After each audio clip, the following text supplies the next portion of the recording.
അനിറ്റ ദൈവമാണ് തിരുസഭയുടെ നടപടികൾ അനുസരിച്ച് സ്വതന്ത്രമായ മനസ്സോടും പൂർണ്ണമായ സമ്മതത്തോടുകൂടെയും ജോയലിനെ എന്റെ ഭർത്താവ് സ്മരിക്കും.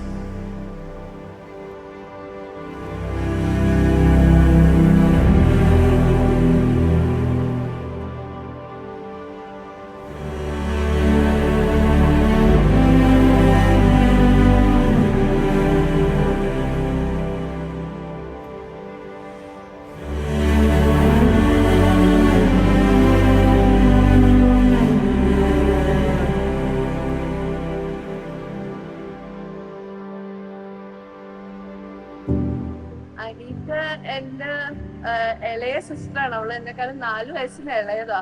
പക്ഷെ എല്ലാ കാര്യത്തിലും അവള് എന്റെ എൽഡർ സിസ്റ്ററായിട്ട് വരും. ശരിക്കും പറഞ്ഞു കഴിഞ്ഞാൽ എല്ലാ കാര്യങ്ങളും എനിക്ക് അവളുടെ ഒരു അപ്രൂവൽ ഉണ്ടെങ്കിലേ ഒരു സമാധാനം ഉള്ളൂ. അങ്ങനെ ഷീസ് വെരി സ്മാർട്ട്, ബോൾഡ്. ഞങ്ങളുടെ വീട്ടിലെ ആൺകുട്ടിയാണ് അവള്.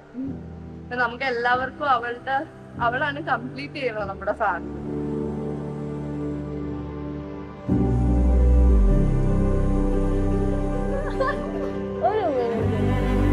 കിട്ടിയില്ലാന്ന് തോന്നുന്നു.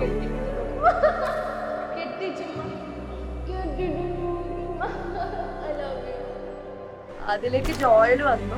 ജോയലിനെ കുറിച്ച് പറയുകയാണെങ്കിൽ he's a sweet and smart boy.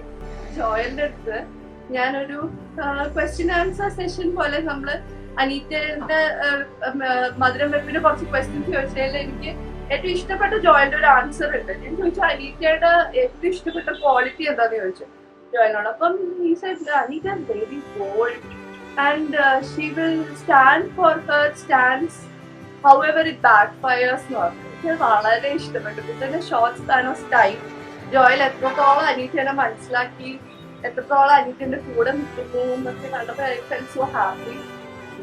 Really happy that she got such a good pair.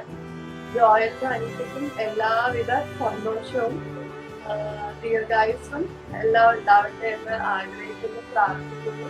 Sweet sister, when she step into her next phase of life, all the best. കാനായിലെ കല്യാണം ഒരുപോലെ ഇതുപോലെ അമ്മ ഞങ്ങളുടെ കുറവുകൾ നീക്കാതെ മുഴുവൻ സമയവും ഞങ്ങളുടെ കൂടെ ഉണ്ടായിരിക്കണമേ. രക്ഷകനായ ഈശോയെ.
എന്റെ മാമൻ എന്തിയെ ഉപ്പൊക്കെ മാറി സുന്ദരനാ.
നിങ്ങൾ തമ്മിലുള്ള ഈ ഉടമ്പടിയുടെ അടയാളമായി മനസ്സിലാക്കി പലതിലും വെച്ചത്. അബ്രാഹത്തിന്റെയും ഇസഹാക്കിന്റെയും യാക്കോബിന്റെയും ദൈവം നിങ്ങളോടുകൂടി ഉണ്ടായിരിക്കും. സ്നേഹത്തോടും മനസ്സിന്റെ ഐക്യത്തോടും കൂടി കുടുംബജീവിതം നയിക്കുവാൻ നമ്മുടെ കർത്താവായ മിശിഹാ നിങ്ങളെ വിവാഹത്തിൽ ബന്ധിപ്പിക്കുമാറാകട്ടെ. പിതാവിന്റെയും പുത്രന്റെയും പരിശുദ്ധാത്മാവിന്റെയും